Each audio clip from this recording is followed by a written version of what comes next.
Hi, this is Isabel Litzler. Welcome to my channel. So today is an episode for young graduates. How do you get a job in Switzerland? So I want to give you 3 tips today, hopefully that will make your job search in Switzerland a little bit smoother. So the first tip is all about your work permit status. So where are you based right now? Do you have a work permit already? Just check job descriptions online when you check the job boards. Usually companies will state exactly the type of profile that they're looking for, so make sure you pay attention to that. Typically, they will say the required skills or required profile, and then they will state desirable if it's something that's maybe not as important. But usually in terms of status, like work permit, it will be stated there. And a lot of companies now are limiting to the Swiss or the passport holders of EU or people who already work in Switzerland and have a valid permit. So you will see this quite often. Usually you also have to reside in Switzerland to be a good qualified applicant.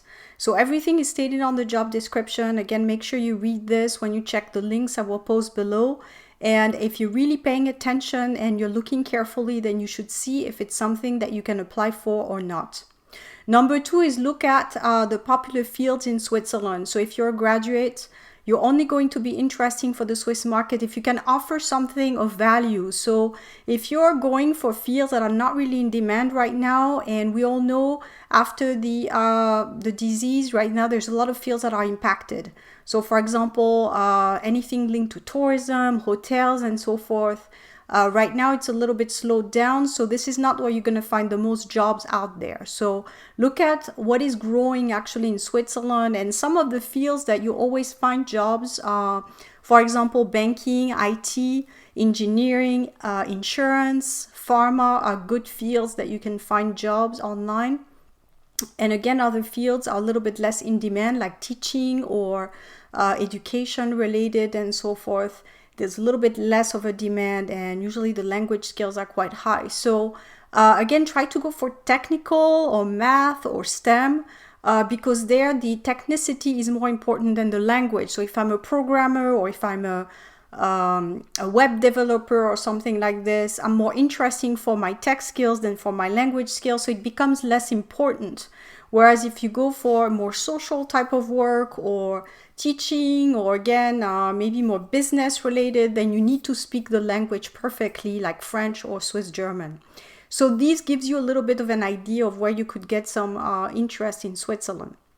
And number 3, if you're not a EU citizen, probably there's not going to be a lot of jobs out there for you as a young grad. So what you want to do is check the UN and check the job boards I posted before, where you have all the jobs in the development sector. So if you're doing something like finance or HR and all those, probably you can use that to work in international organization, because it's basically the same thing whether you do it in private or public or international organization. So this is a sector that's available to you, is the UN type of work and so forth, but there's not going to be much more out there for you.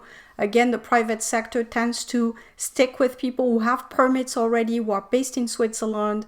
They rarely will go out there to do a permit for someone outside of Switzerland, and even less so for someone outside of EU, because most jobs can be filled locally. So check those international organizations. That can be a resource for you if you're looking for absolutely having this experience in Switzerland and you want to work there and you want to spend maybe a few years for experience. I would say focus on that if you're not a permit holder or in Europe. So I hope this was helpful. Feel free to post below. I will talk to you soon.